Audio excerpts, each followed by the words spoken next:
오늘 본문에 어떤 율법 교사가, 율법 교사면 유대인이겠죠. 유대인 율법 교사가 예수님한테 질문을 하는 장면으로 시작합니다.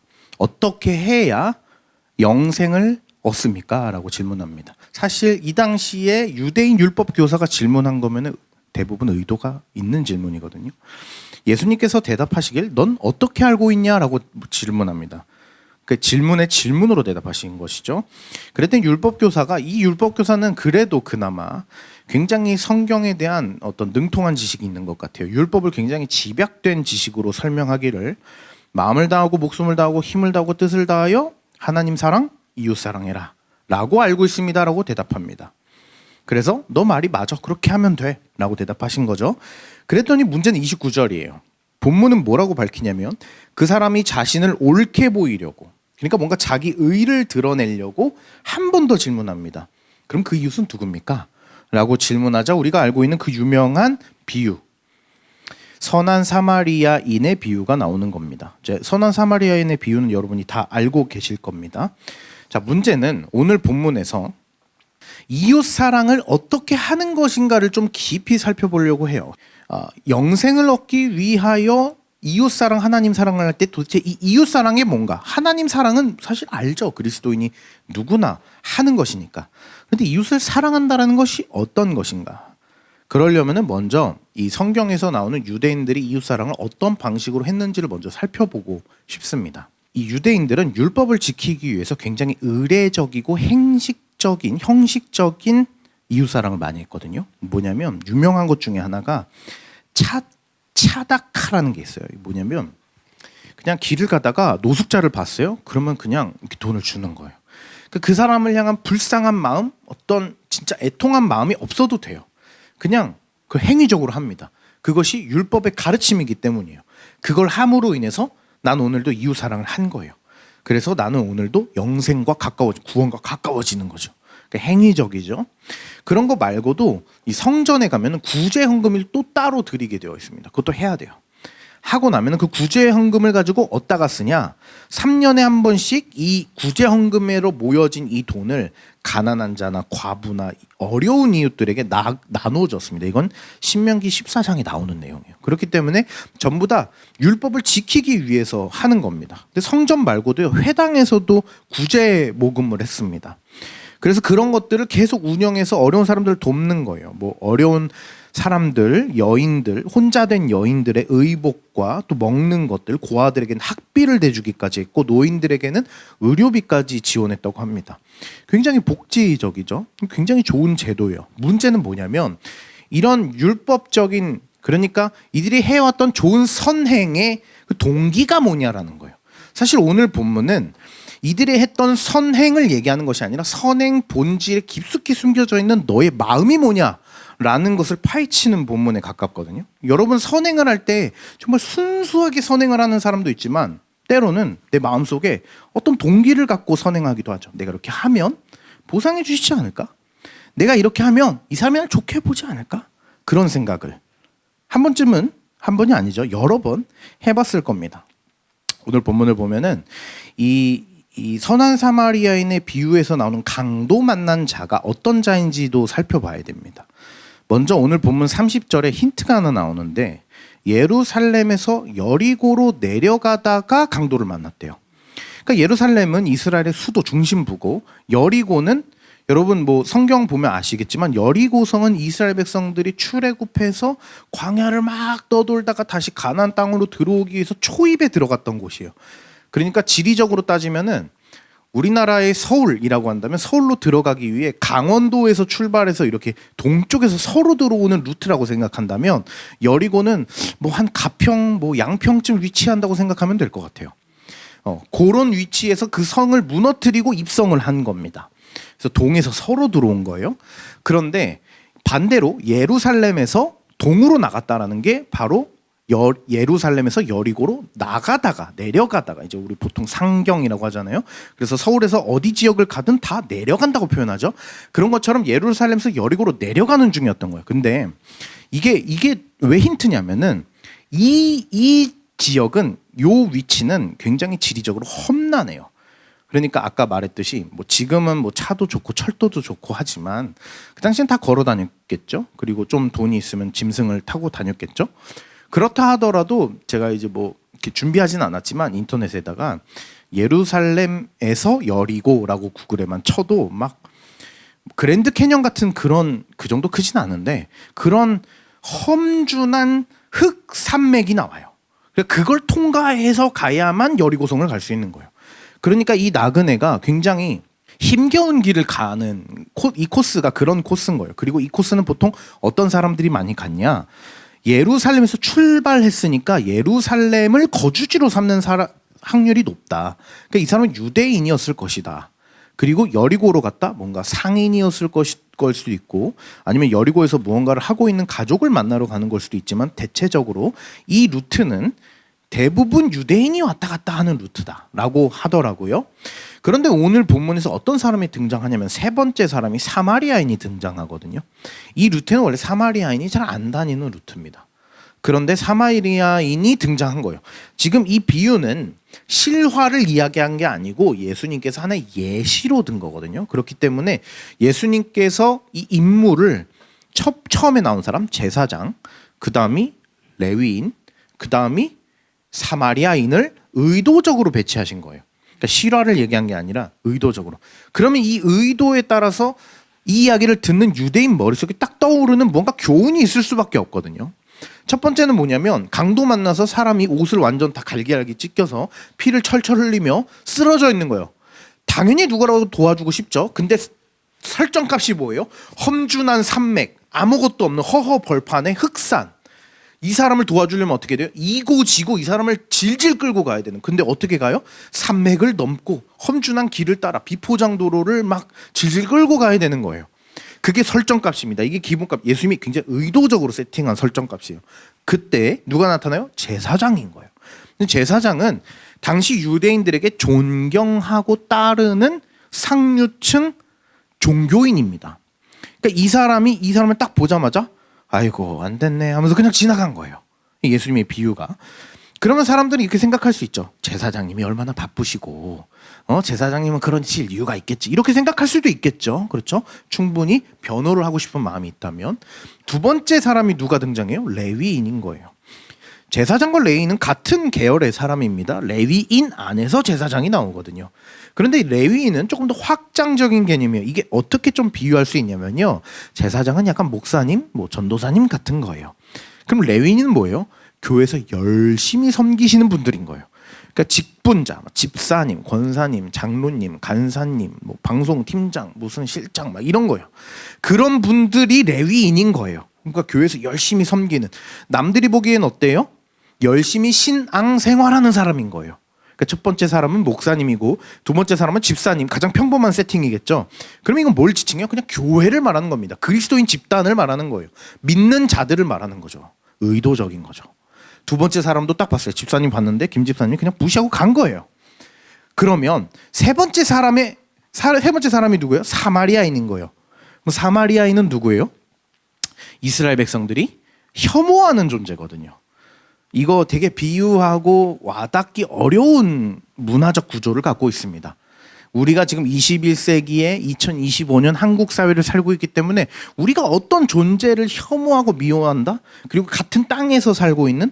그렇게 따진다면은 사람마다 생각하는 게 각기 좀 달라요. 막 북한 사람 너무 싫어. 혹은 중국 사람 너무 싫어. 혹은 뭐 어디 다른 일본 사람 너무 싫어. 사람마다 조금씩 다릅니다. 그렇죠? 요즘에 하도 어떤 사상이 혼재되어 있어서 뭐가 좋다 나쁘다를 이거 어떤 일반화를 시킬 수가 없어요. 그래서 여러분이 그냥 정말 싫어하는 부류의 사람들을 한번 떠올려 보세요. 어떤 사람들이 싫은지. 그 사람이 너무 싫은 거죠. 그러니까 강도 맞는 사람은 유대인. 왜냐면 유대인들이 많이 다니는 지역이니까. 그래서 완전 발가벗겨져서 피를 철철 흘리고 있는 나라는 유대인을 누가 도와준 거냐? 내가 정말 혐오하는 그 민족 사람이 날 들쳐업고 그 험난한 길을 날 질질 끌고 가서 어떤 주막에 눕히고 뭐 이렇게 상처를 싸매주고 옷도 하나 입혀주고 그다음에 먹을 것도 이렇게 주막에 부탁드리고 치료하는데 필요한 돈이 더 든다면 제가 더 하겠습니다 하고 간 거예요. 그러면 우리가 생각하기에 이 본문이 어떻게 느껴지냐면 교회 다니는 사람들은 하나도 그거 안 했는데 안 믿는 우리 기독교인들이 누구를 좀 혐오할까요? 뭐 좀 그래요. 예민한 메시지가 될 수 있습니다. 그런데 기독교인 대부분은 무슬림이라고 하죠. 무슬림 싫어하고 아주 가끔은 기독교인들이 불교도 싫다고 하는 사람들도 있어요. 제가 그렇다는 것도 아니고 여러분도 그렇다라는 게 아니에요. 네, 이 설교가 편집돼서 올라가기 때문에 굉장히 말을 조심하게 되는데 우리는 굉장히 배타적입니다. 그것은 그들이 싫다라는 게 아니라 이 종교가 혼합될 수 없다고 믿고 있기 때문이겠죠. 그러나 우리가 때로는 사람도 미워해요. 그래서 내가 정말 싫어하는 어떠한 사람의 부류가 있는데 어떤 혹은 종교인들이 있는데 혹은 어떤 집단이 있는데 그 사람이 죽을 뻔한 나를 살렸다? 그러면 얘기가 달라지는 거예요. 오늘 예수님께서는 이렇게 혼란스러운 비유를 들어버리십니다. 이게 지금 이 율법 교사가 질문한 건 이웃이 누굽니까? 라고 질문한 것 뿐이에요. 그러면 야, 네 옆집 101호 그 아줌마 도와주면 돼 이렇게 대답하신 게 아니란 말이에요. 어디까지가 네 이웃이냐? 이 굉장히 깊은 인간의 본질적인 마음을 꿰뚫고 그 폐부를 찔러버리시는 거예요. 넌 누구는 사랑하고 누구는 좋아하고 누구는 여전히 혐오하고 있는 그 대상 거기까지 너의 마음이 미칠 수 있느냐라는 것을 질문하는 것이죠. 그러니까 이거는 사실 유대인이 가지고 있는 아주 깊은 이데올로기를 팍 찔러버린 겁니다. 유대인이 왜 사마리아인을 그토록 싫어하냐? 이제 모르시는 분도 혹시 있을 수 있으니까 제가 알려드릴게요. 사마리아인들이 원래 유대인이었는데 사마리아인이 아수르라는 대제국의 침략과 포로기를 반복하는 그 굉장히 잔인무도한 시절에 일부 유대인들, 북쪽 지역에 있는 일부 유대인들이 끌려가 포로로 살았을 때 아수르 사람들과 혼인하고 막 겁탈당하고 하면서 피가 섞여버려요. 근데 유대인들은 기본적으로 어떤 사상이 있다고 했죠? 제가 저번 시간에 선민 사상이 있단 말이에요. 그러니까 우리는 굉장히 순도 높은 가장 고결한 하나님께 선택받은 민족인데 민족이라는 게 굉장히 중요하잖아요. 근데 쟤네들은 우리 민족이었다가 더러운 민족의 피가 섞여버린 존재인 거예요. 그러니까 쟤네를 볼 때마다 마음이 복잡하죠. 그 사람들을 볼 때마다 쟤네들은 더럽혀진 존재예요. 이스라엘 백성들에게 거룩하다 부정하다라는 개념은 너무 중요하기 때문에 그들은 부정해진 존재예요. 그러니까 더러워진 거죠. 누구를 통하여? 우리가 가장 싫어하고 우리를 공격했던 아수르를 통하여.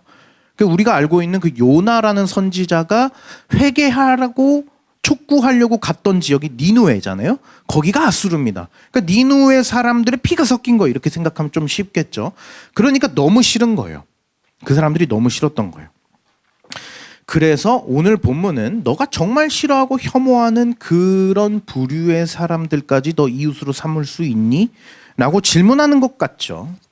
오늘 본문이랑 좀 되게 비슷한 본문 하나가 있어요. 너무 비슷한데 평행 본문은 아닙니다. 그러니까 같은 내용은 아니에요. 마태복음 19장에 보면 이런 표현이 있습니다.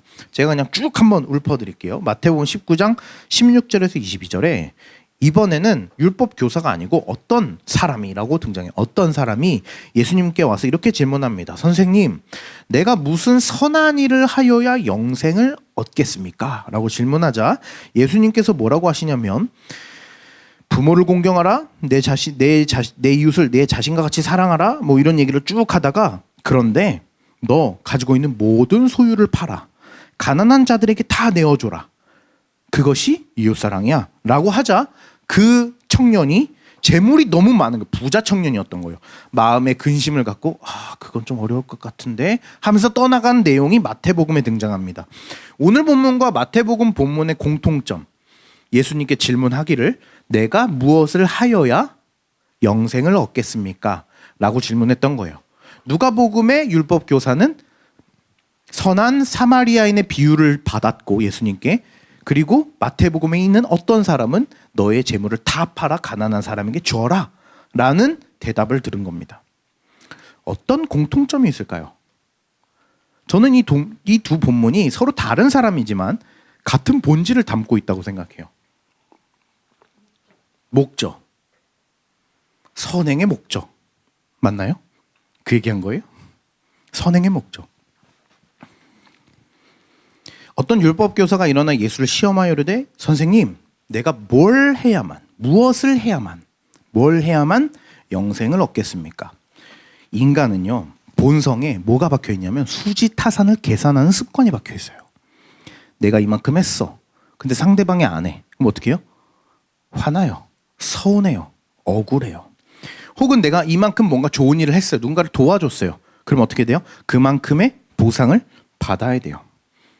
그러니까 우리가 살고 있는 이 모든 사회가 내가 그만큼의 노동을 들였을 때 보상을 받는 시스템이죠.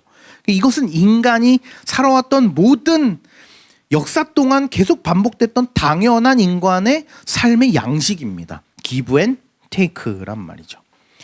그런데 그래서 영생을 얻기 위해서 너 뭘 할래? 라고 했을 때 율법교사는 뭐라고 대답해요? 하나님 사랑, 이웃 사랑이라고 대답합니다. 그럼 이건 어떻게 전 좀 삐딱하게 이렇게 봤을 때 어떻게 보여지냐면 결국엔 하나님을 사랑하고 이웃을 사랑하는 이유가 뭔 거예요? 영생을 얻기 위해서였던 거예요. 하나님 사랑, 이웃 사랑의 목적이 영생이었던 거예요. 하나님을 사랑하는 것이 목적이고 이웃을 사랑하는 것이 목적이 아니라 이웃을 사랑함으로 하나님을 사랑함으로 내가 영생을 얻길 원했던 거예요. 가끔 이런 표현이 있습니다. 우리가 가끔 쓰는 표현인데요. 지는 게 이기는 거야. 이렇게 되거든요. 이기려고 져요. 멋있으려고 져줘요. 이런 말도 있죠. 잘 되고 싶으면 남에게 베풀래요.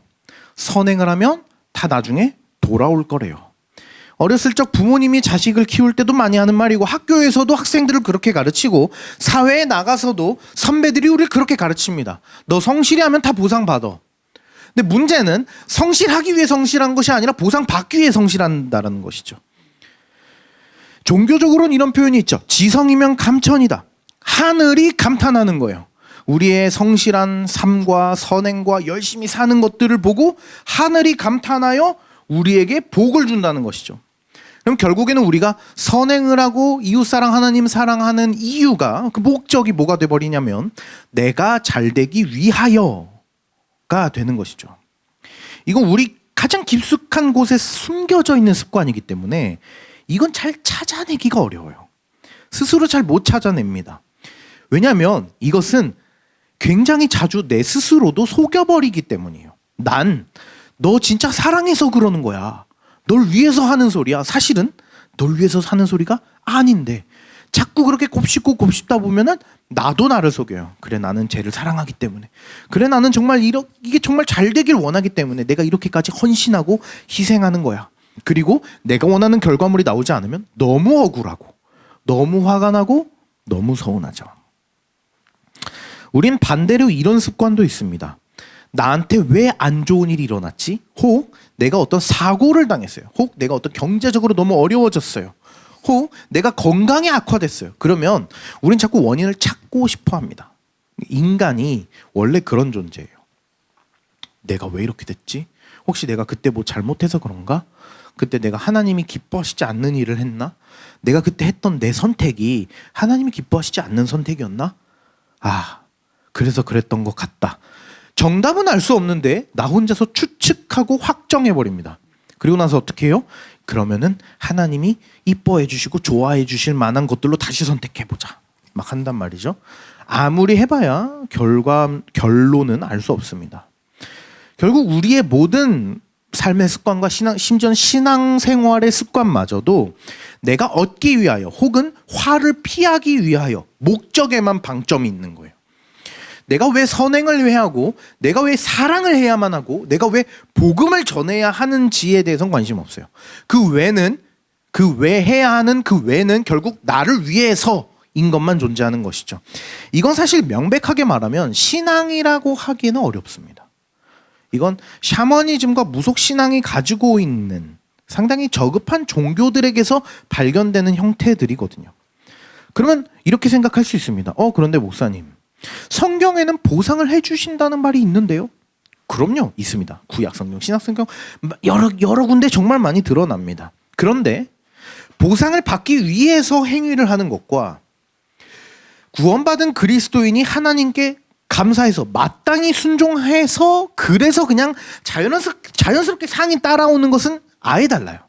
상을 받기 위해서 노력하는 자와 열심히 했더니만 너무 기특하여 상을 주는 거랑은 다르다란 말이죠. 근데 문제는 사람들이 보기엔 그 동기가 안 보인다는 거예요. 그 마음속 깊숙하게 있는 그 목적, 그 수지타산을 계산하는 얄팍한 우리의 죄는 안 보여요. 사람들은 그저 행위만 봅니다. 겉에만 봐요. 와, 쟤 진짜 열심히 한다. 정말 성실하다. 정말 착하다. 정말 그리스도인답다. 하나님이 기뻐하시겠다. 자꾸 그런 칭찬을 듣다 보면, 때로는 자꾸 그런 지적을 듣다 보면 진짜 내가 그래서 그런 줄 알아요. 내 마음 깊숙한 곳을 들여다보지 못하는 것이죠. 제가 이 얘기를 왜 하냐. 굉장히 오늘 본문은 이 율법 교사 질문 속에 숨겨져 있는 이 폐부를 찌르는 것이기 때문이에요. 어느 정도까지 찌르냐면, 보세요. 이게 이런 식의 신앙생활이 왜 잘못됐냐면, 여러분 교회를 다니다 보면은 여태까지 신앙생활하면서 하나님을 표현할 때 정말 많이 들었던 표현 중에 하나가 아마도 하나님은 인격적이다라는 표현 많이 들었을 거예요. 하나님 인격적이십니다. 그런데 인격적이다라는 게 무슨 표현일까요? 인격적이다. 인격이 인간의 그 인이란 말이에요. 인격적이다. 그러니까 우리는 이것을 좋게 해석합니다. 그러니까 하나님은 따뜻한 분이야. 사랑도 많으셔. 하나님은 인내하시고 자비로우신 분이야. 그래서 하나님은 인격적이야 라고 생각합니다.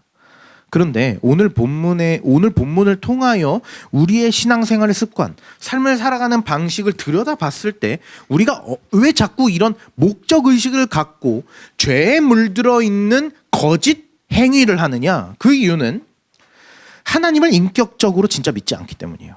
왜냐하면 하나님은 기계가 아니라는 뜻이거든요. 반대로 표현하면.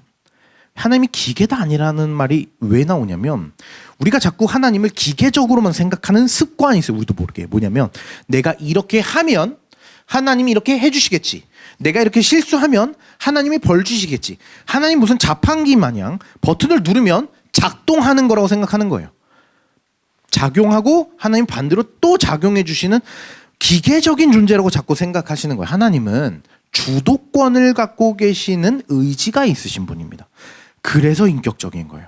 그러니까 따뜻하고 사랑 많으시고 자비로우신 하나님 맞는데, 성경이 말하는 인격적이다라는 것에 더 구체화되어 있고 더 본질적인 표현은 하나님은 주도권을 갖고 계신 의지가 있으신 분이라는 거예요. 그러니까 네가 선행을 했을 때 무조건 복 주시고 잘못했을 때 무조건 벌 주시는 분이 아니라는 거예요. 하나님은 하나님의 주도권을 갖고 우리의 삶을 이끌어 가시는 분이라는 겁니다. 근데 우리는 자꾸 습관적으로 하나님이 내가 뭔가 이렇게 잘하면 잘 해주시고 못하면 못 해주실 것이라고 생각하는데, 부모를 한번 생각해 보십시오. 부모가 그럽니까? 잘할 때만 칭찬해주고 못할 때는 혼냅니까? 저희 부모님은 그렇진 않았던 것 같아요. 생각해보면 인간이란 건 참 복잡하거든요. 잘했는데도 혼날 때가 있어요. 왜냐하면 그 본질을 아시거든요. 저놈 마음속에 뭐가 있는지 알아요. 때로는 못했는데 혼내지 않고 칭찬할 때도 있어요. 왜요? 칭찬을 통하여 더 잘 되길 바라시기 때문에 때로는 칭찬해 주세요. 그러니까 하나님 기계적인 분이 아니에요. 1 더하기 1은 2다 이렇게 떨어지시는 분이 아니에요. 하나님은 인격적으로 우리를 대해요. 부모의 마음보다 더 깊은 사랑으로 우리를 대한다는 말이죠. 그렇기 때문에 오늘 율법 교사의 질문에는 굉장히 수학 공식적인 것 같은 질문을 담고 예수님한테 그 공식을 물어보는 것과 같은 질문이었던 거예요. 정답을 아십니까? 당신이 메시아라면서요. 그리스도라면서요. 사람들이 그렇게 우르르 몰고 다니시면서 대단한 양반이 지금 여기 와 계신데 당신이 이 공식 맞출 수 있어요? 라고 질문하는 것과 같은, 자기 딸에는 매우 예리한 질문이지만 매우 허접한 질문을 신에게 던진 것이죠. 에베소서 2장 9절에 보면 이런 표현이 있습니다. 에베소서 2장 9절. 행위에서 난 것이 아니니 이는 누구든지 자랑하지 못하게 함이라.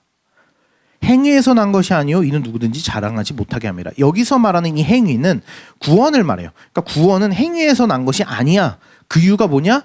자랑하지 못하게 하려고. 하나님은 어느 정도까지냐면요, 너 잘했어, 너 기특해, 와 그거까지 믿었어, 와 너무 이쁜 딸이구나, 너무 이쁜 아들이구나 하시지만, 하나님은 마음속에 근데 너 자랑해서는 안 돼. 하나님은 자신의 주도권을 절대 놓치시지 않는 분입니다. 왜냐하면 그분이 주도권을 포기하시고 기계적 하나님이 되는 순간, 그분이 자신의 주도권을 인간에게 내어주는 순간 우리는 절대 구원받을 수 없을 겁니다. 우리는 전부 다 거짓 위선으로 가득한 가면을 쓰고 인생을 살아갈 거예요. 착한 척만 할 것이라는 거죠. 하나님이 우리에게 목적하시는 우리에게 선행을 하게 하시는 것, 즉 이웃 사랑을 하게 하시는 것은 단순히 행위적으로 선행만 해라라는 것을 말하는 것이 아닙니다. 그러니까 우리가 가끔 이웃 사랑하라고 하면은 그게 참 적용하기 어려워요. 이게 목사 입장에서도 뭐가 어렵냐면 설교를 다 하고 나서 혹은 성경 공부를 할 때 우리 어떻게 삽시다 라고 하면은 하나님을 잘 섬기라고 하는 적용점은 할 얘기가 많아요. 하나님 사랑하는 방법이 얼마나 많은데요. 열심히 성경 보십시오. 기도를 어떻게 하시고 신앙생활 어떻게 하세요? 어떤 태도로 사세요? 하나님이 기뻐하시고 하나님이 싫어하시는 거 성경 66권에서 5만 성경 구절 다 끄집어서 다 얘기할 수 있어요. 그런데 세상 속에 이웃을 사랑하라고 말하는 것은 도통 어떻게 해야 되는지 우리가 그 아이디어가 잘 안 나와요. 어떻게 하는 것이 이웃 사랑인데요. 어려워요.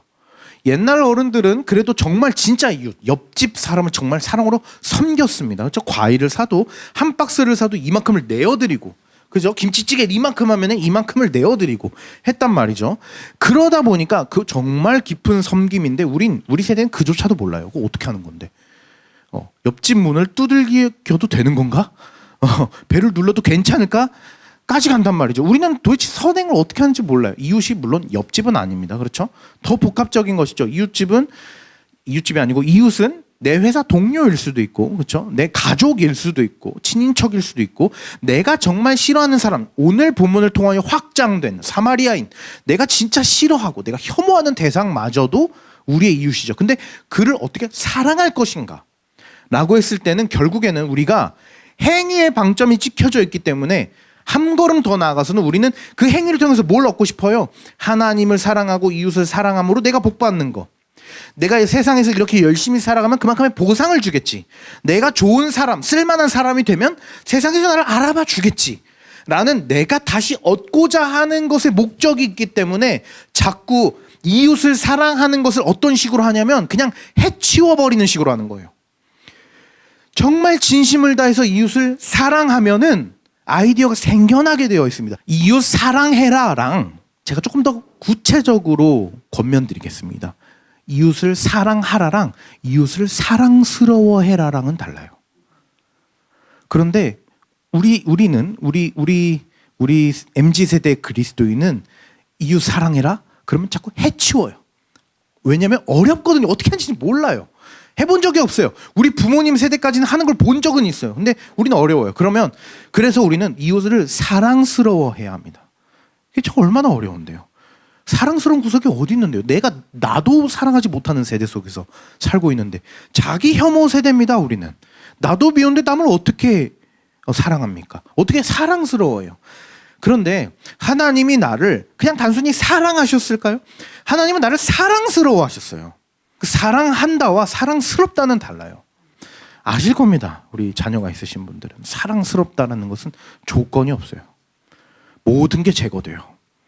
그가 하는 행위를 통하여 나타나는 수많은 리스크가 제거돼요. 걔가 오늘도 난리를 치고 사고를 쳤더라도 그 모든 것이 없어져요. 사랑스러움만 남아요.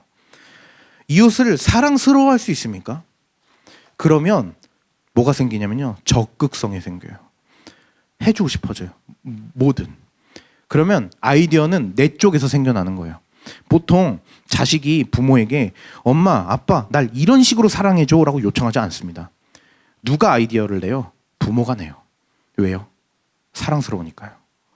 자녀 쪽에서는 날 어떤 식으로 사랑해달라고, 물론 이제 그런 케이스 있을지 모르겠지만 보통은 부모 쪽에서 어떻게 하면 얘를 더 행복하게 할 수 있을까? 어떻게 하면 얘가 삶을 더 잘 살아가게 할 수 있을까? 너무 사랑스러우니까 아이디어를 내고 어떻게 해야지, 저렇게 해야지, 내일은 이렇게 해봐야지, 1년 동안 이런 노력을 해봐야지, 이 친구가 나중에 이만큼 커서 이렇게 됐으면 좋겠다. 긴 장기적 플랜까지 짭니다. 이웃사랑을 이렇게 할 수 있을까요? 이렇게 해야만 해요. 근데 그 목적과 그 마음 깊숙한 곳에 그런 게 없어야 돼요. 그냥 하는 겁니다. 그냥 하는 거예요. 가끔 부모들이 이렇게 생각하는 경우도 있습니다. 자식 농사라는 표현이 있죠. 자식을 열심히 농사지어서 내가 다시 이제 자식을 통해서 뭔가 영예를 얻겠다. 물론 그 정도의 보상을 받을 수 있는 것이 부모이지만 그건 진짜 사실 말장난에 불과하죠. 아무것도 못하더라도 결국에는 별것도 아닌 인생처럼 내 자식의 삶이 흘러가는 것처럼 보이더라도 그래도 건강했으면 좋겠다까지 가죠. 결국 그게 부모 마음이죠. 우리가 이웃 사랑할 때는 그 정도의 마음을 품기 너무 어려울 겁니다. 그런데 하나님께서 우리에게 주신 마음은 아가페 사랑이죠. 그리고 우리도 이웃에게 그 사랑을 흘려내는 겁니다. 그렇기 때문에 우리는 하나님께서 우리를 향하신 강한 주도권을 갖고 우리를 사랑하시기 때문에 우리 또한 우리가 먼저 의지를 갖고 기계적으로 하는 게 아니라 내가 이 사람 사랑하면 하나님이 알아주시겠지, 그리고 이 사람도 알아채겠지, 그럼 난 좋은 사람, 너는 나의 사랑을 받았지, 나는 하나님께 복 받지, 세 명 다 윈윈 아니겠어? 요런 식의 계산이 아니라 요런 식의 계산이 아니라 하나님이 나를 주도적으로 사랑하시고 나도 그냥 널 주도적으로 사랑하겠다. 너가 그걸 받든 안 받든 너가 알아챘든 하나님이 나에게 어떤 복을 허락하시든 허락하시지 않든 내가 하나님께 받은 것이 너무 크기 때문에, 그리고 하나님이 너가 받은 것 이웃에게 흘리라고 하시기 때문에 그래서 나는 그것을 하겠다라는 것이죠. 그 비유가 오늘 본문의 비유인 사마리아인 비유인 거예요. 어디까지 사랑할 수 있는데, 너가 그 사람 어떻게 사랑할 수 있는데. 사마리아인이 적극적이죠. 주도권을 갖고 있습니다. 어떻게까지 해요? 주막에 데려가서 씻기고 입히고 치료해주고 돈까지 대줘요. 그리고 다음에 와서 돈 더 들면 그 돈도 주겠대요. 이겁니다. 사마리아인이 주도적으로 자신이 적극성으로 아이디어를 내서 치료해주고 돌봐주죠. 선행을 하는 것만으로도 기특한 일입니다. 그러나 우리의 선행의 동기마저도 거룩해지기를 바라십니다. 하나님께서. 그러니 하나님께서는 때론 자랑하지 마, 교만하지 마라는 통제를 통해서 우리의 죄적인 보상심리, 우리 마음 깊숙한 데 숨겨져 있는 수지타산의 마음을 하나님께서 제어하시는 겁니다. 우리가 해야 될 것은 하나님께 정말 받을 수 없는 큰 은혜를 받았습니다. 저는 하나님을 위해서 뭐라도 하고 싶습니다. 제가 뭘 할 수 있을까요? 그 주도권을 우리가 쥐고 우리가 이웃을 사랑해내고, 정말 사랑하기 어렵지만 원수와 미운 사람까지도 사랑해내는 저와 여러분이 되길 소망합니다. 우리 함께 주님께 기도하며 나아갑시다.